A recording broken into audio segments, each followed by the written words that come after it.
нема да сгрешат ако предпостават дека насловот има врска со детството. Не во смисла на сеќавање од детството, туку на сеќавање дека поетот станува со сламка на уста повторно дете, што е буквален цитат на крајот од песната. Ова е првото изненадување и откритие на оваа најнова книга од нашиот поет. Со едно повторно пронајдено чувство на невиност. Не баре од сето претходно искуство, како кај англискиот романтичар Вордсворт, или како од секој веќе возрасен и зрел човек, но токму таков како што е Јовица, кој се уште не се откажува и сака да се игра и палави, со сламка во уста да се скокотка душата, како што вели самиот текст. Но таа насловна песна, а и неколку други, носат уште еден квалитет што чинам е нов или порано не бил доволно нагласен, би рекол од немање друг погоден збор, метафизички или подобро метафактички, она што е над или зад физичката природа и фактичкиот свет. Поетот токму во таа поза, испружен со дланки под глава и со сламки во уста, одненадеж му се обраќа на читателот: се виѓаваш себе си и кај што не си, а потем веќе во следниот стих брза да се демантира, а секаде те има. Што е еднакво точно, не само во таа песна, туку и во многу други. Таа парадоксалност на присуство и отсуство, на стварност и привид, на јаве и сон, на градски видици и природни пејзажи, што не е само игра со зборови, туку и фактички, опипливо или доживеано како екзистенцијално искуство. Како што вели поетот, собирам небо да си создадам дом, гледам риба со галеб во уста, или ненадејниот восклик: погледај, полжавот на небото повторно го пробива звучниот зид.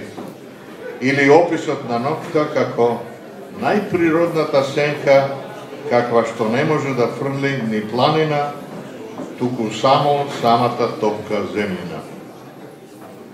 Се разбира, најголемиот број од песните во оваа книга ни го повторуваат оној Јовица, како што веќе го знаеме во својата добра, стандардна форма. Банкрот, тажен, пијан или заборавно трезен, заљубен или одљубен, во познати скопски или непознати истанбулски кафејани, со познати нашинци или нови имиња на тугинци. И тука е пак неговиот препознатлив квалитет да ги направи необични и најобичните предмети или работи преку неверојатни метафори, споредби и метонимии, но со ефектно отстранение, како што би рекле руските формалисти, или обновената љубовна бездна на љубовта кон вистинската и единствената, не баре како ново искуство, како во песната: одамна не сме се сакале олку, децата фатија по детски одморалишта, а ние подетиневме. Како што би рекол Езра Паунд, make it new. Или со темниот тембр на присутната смрт, што нема да не одмене ни нас, како што чинам за прв пат кај Јовица се јавува во неколките песни на крајот од книгава. Иако би сакале заедно со него и таа еднаш да умре, како што на секој велик ден не потсеќа Исус, кој единствено со својата саможртва и смрт ја победил смртта.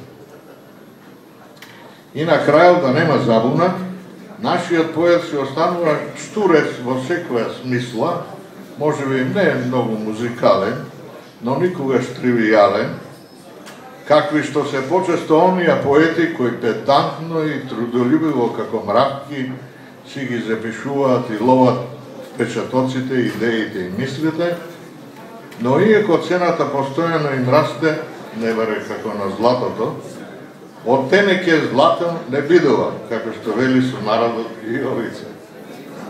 Тој се уште како еден од ретките, или во секој случај проречените поети, пишува и во одење.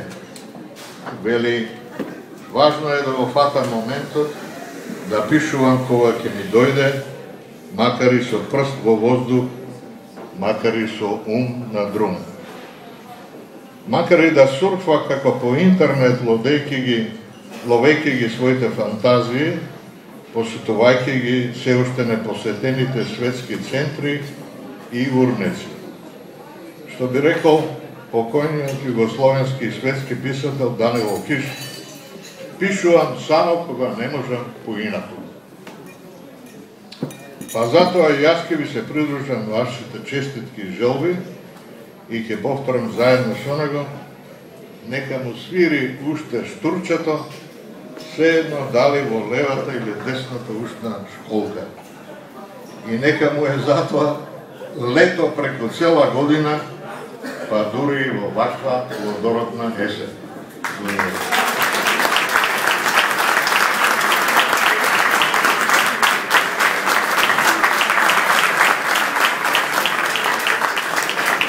А сега, Велки, ќе го чуеме и самиот автор да прочитаме.